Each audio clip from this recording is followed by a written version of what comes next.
He's complaining he doesn't know what the points are. Well, here they are. The first one's a nice, easy half volley outside the off stump. An appreciation for the career, Nicola Curry, of Blue Point, who was brilliant at Ascot.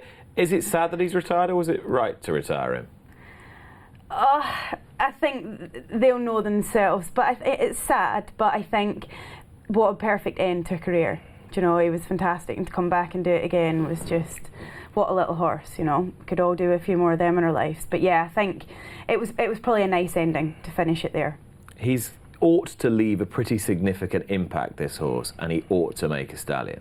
Most definitely, and an exciting son of Shamardal to retire to stud. It must be a dream for Sheikh Mohammed to be breeding horses like this and eventually retiring them to Dalham Hall. I can see exactly why he's been retired at this stage, Nick. He goes out at the very top, a dual winner at a royal meeting. That there aren't many that do that, and he has been beaten in the past on the back of excellent performances at the royal meeting. So maybe Ascot is a track that brought out the absolute best in him. I think, Neil, that there would have been more criticism of the decision to retire him had he not run the twice. Yeah, absolutely. Yeah. I mean, it seems fair enough, doesn't it? I mean, you know, you're supposed to sell high and buy low, aren't you? I mean, he's absolutely at his peak. I must say, the one thing looking at the stuff after the race, there was a brilliant, I don't know if you saw a brilliant picture of the Racing Post of him crossing the road at Ascot, and it sort of looked a bit like the Abbey Road Beatles picture. But what a beautiful horse he looked in that picture. I looked at that. Normally I'm just kind of skimming through, looking for the form or something like that. But I saw that and I thought, blimey, what a lovely horse that is. Yeah, and that'll be the stallion advert, won't it? There you blimey, go. What a lovely horse. Neil Channing. Luck on Sunday. That'll do it. 30th of June. That'll do it. There we go then. That was Blue Point, who was a dual winner at Ascot and has been retired this week to Dalham Hall stud. Team racing, championship horse racing. Initial idea came forward 18 months or so ago, got some momentum last year. It seems to have been just pushed into the long grass for the time being. And there's been some debate this week, Sean, as to whether team racing or commercial teams supporting a group of horses is something that will capture the public's imagination. We should be investing money on. What's your view on that? Yeah, whether it'll capture the public's imagination, I'm not so sure. I could see it may be capturing their imagination. Whether it captures the horseman's imagination is something that I doubt entirely. Trying to get trainers to pitch in, so to speak, and form a mega team or something along those lines, it just won't work for me. That's why trainers have their own respective yards and they go out on their own, if you know what I mean. Look, if they got it right and they went along the lines of a Formula One model, then there's every chance that the public would be enthused by something like that. And if they ran it in major cities, so on and so forth, it would be something different. Whether it would all end up a bit of a gimmick or not, I'm not sure. Well, these things do have a certain degree of gimmickry, but they also offer the sport scope to experiment, scope to explore, Neil, and scope to think about doing something different to appeal to broader audiences. Does this float your boat at all? I mean, sort of, but it's probably not really aimed at me. The point of it is to bring new people in, and that must be a good thing. You know, horse racing is a sport where the average fan of horse racing is aging year on year, and getting young and new people involved is very difficult. I think Sean's right. I'm sure the horsemen, people are very sniffy, aren't they, about the Shergar Cup over the years. It gets huge crowds and a different kind of crowd at Ascot. So that works well. You love the Shergar Cup. I know we've run out of 2 minutes, but can we stop the clock and I can tell you a slight story about city centre racing, if you like, or not really? Oh, I tell you what, we'll save it for the end. Okay, all right. Save it for the end. Hold that thought. Okay. Because I want to talk about. Well, I don't really want to talk about Chris Beek, but I'm going to have to talk about Chris Beek because. He's in trouble because, in common with seem to be many syndicates at the moment, he has taken an awful lot of money off an awful lot of people, and this is going to put a lot of people off racing. Fundamentally, these syndicates, Nicola, have got to be better regulated. Definitely, it's really not great what's happened. But as you say, it's one of the it won't be the first, and it probably won't be the last. So I think they're just going to have to knuckle down somewhere to stop it happening in the future. Do you think there needs to be a situation whereby any syndicate is just subject to regulation, essentially? Yeah, I'm sure that's what it will come to, Nick, and what it should come to. As you say, it's not a subject that you particularly like speaking about because it's a negative, and I feel very, very sorry for anybody who has invested in it and lost their money, because it's heartbreaking, especially getting involved in a horse. How exciting that must be. Some people dream of having a fifth or a 5% in horse, whatever the stake is. It feels like it's your horse, and then to have that robbed or sort of taken from beneath you must be galling. All that I would say is that there are a lot of very good syndicates in this country that do an excellent job. We've worked with some of them ourselves. Some of them we haven't, but you can see from the outside that they're doing a very good job. And I would encourage people who are thinking about getting involved in syndicates to explore them avenues, because you don't need me to name the syndicates. They're the guys that are having winners day in, day out. But an issue like this, Neil, where you've got a Walter Mitty character essentially taking money off people and they're never going to see it back or any return for it, it's as damaging to the sport as I think you can get. I guess, although, horse racing's always kind of had that, hasn't it? From sort of the 3-card tricksters in the car park and the bloke coming up to you. They always used to, but whenever you went to Newmarket, there was always a fella come up to you with a race card and sort of say, I'll take that, I've got one in the second, and, give me a tenner and all that. People kind of like that sort of shady aspect come on. of it. No one likes this. Well, no one wants to get robbed for hundreds of thousands, obviously. Oh dear, Neil Channing defending I wasn't widespread fraud on Luck on Sunday. The BHA, Ger Lyons made an allusion to this in the interview a few moments ago. The BHA are clamping down on the specific instructions that trainers give to jockeys in light of betting intelligence they've received. And we had another case bit with a horse that was well backed. Yeah, what was over that jumps called? There was a thing. This was week. it Southall? The Jam Man. The Jam Man. Yeah, was his name. I noticed that. Yeah, the owner. The BHA have a betting intelligence team, and if they see that there's a huge gamble on a horse that's got no apparent recent form, occasionally, and it's quite occasionally, they'll contact the local stewards and say, can you have a word with the connections of this horse, and just let them know that we're aware that there's been some kind of huge move in the market for their horse, and we will be keeping a careful eye on it. Or a huge drift, presumably. Or a huge drift, yeah, absolutely. That seems quite reasonable to me. I mean, like, it's not like they're really saying anything other than just, we do know. So you're going to have a good excuse at the end if you win it or if you're tailed off accordingly. With the jam man, the fella sort of said, well, this was a disgrace. How can they be talking to me before the race? The nuance to this, isn't it, is that this is the latest in a number of its such incidents, and it's normally horses coming over from Ireland.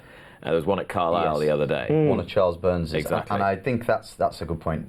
I think the Irish trainers feel aggrieved. I think they're being victimised by the BHA. They maybe are being victimised because I don't know how many English or Scottish-based trainers have been questioned under similar circumstances. I don't know, so I can't speak. But Charles Burns felt particularly victimised, didn't he, up at Carlisle? And that was an excellent training performance, it should be said. He brought a horse back off 700 and odd days off. He hadn't really hidden anything. He just got the horse very right and done his job to a very high standard.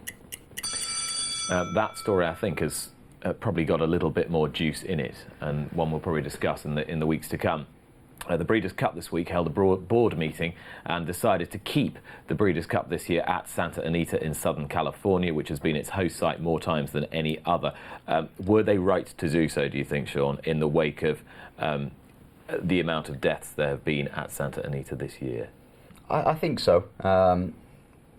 Not knowing the ins and outs enough over the past 6 months, I probably can't speak from that point of view, but it is a world-class facility, and it's a real draw for people internationally. Santa Anita, it's one of the great race courses in the world, was perceived to be anyway. So I'd like to think that they've had a degree of bad luck with some of these deaths over the last 6 months or so, and hopefully going forward, and into the Breeders' Cup, they get a good run at it. It's very popular with the gravy trainers, isn't it? Santa Anita. The British journalists seem to love a freebie trip there. I think it'll be if they have to go to Belmont or something, they're going to be absolutely disgusting. It means that Lucky can pack his shorts anyway, as opposed to packing the thermals. Exactly.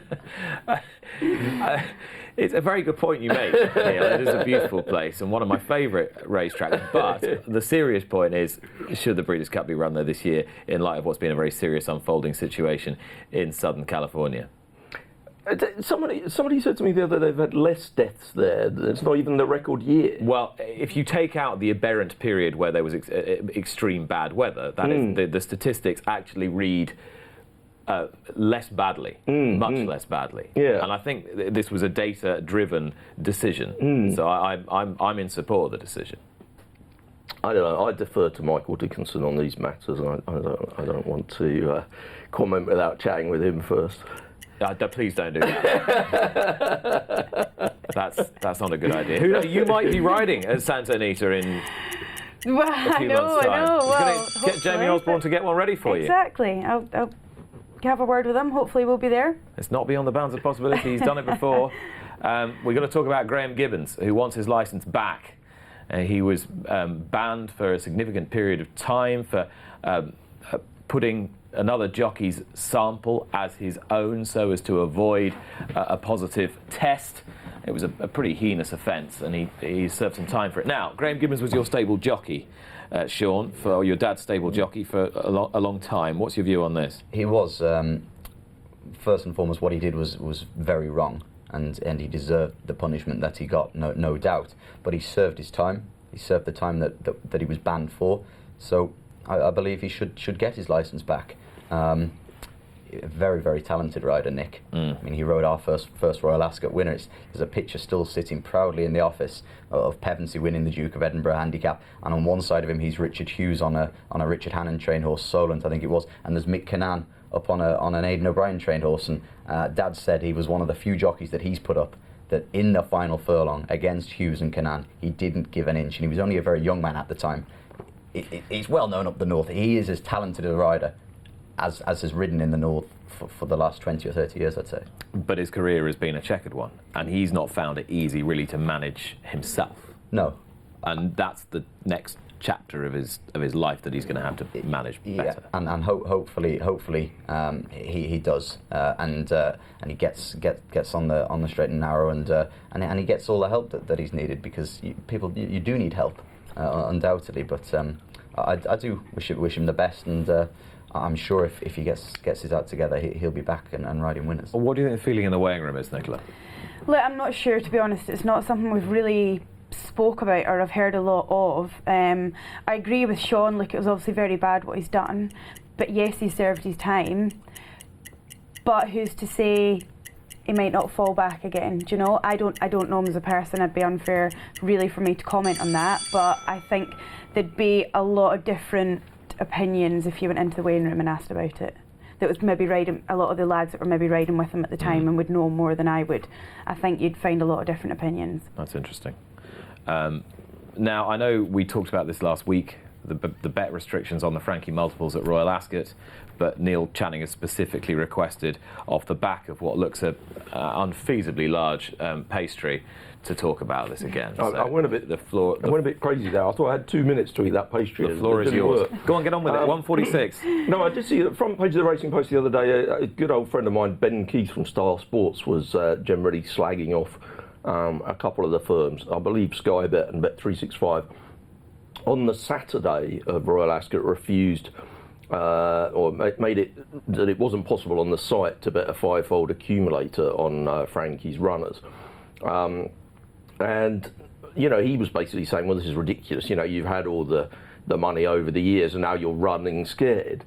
Well, you just have to do the maths, really. He was about 3 million to 1 to ride all 5 winners on Saturday. I saw Michael Shinners was saying, well, suppose 3,500 of our customers have a 10p accumulator for Sky Bet, then, you know, we can see the value of these companies. You know, William Hill's have had a bad time on the stock market in the last couple of years. The company's only worth, 250 million now. It's pretty easy to run up liabilities of hundreds and hundreds of millions. We don't really want bookmakers taking bets that they can't afford to pay out. And it does present a very difficult situation. You can say, well, they can hedge it.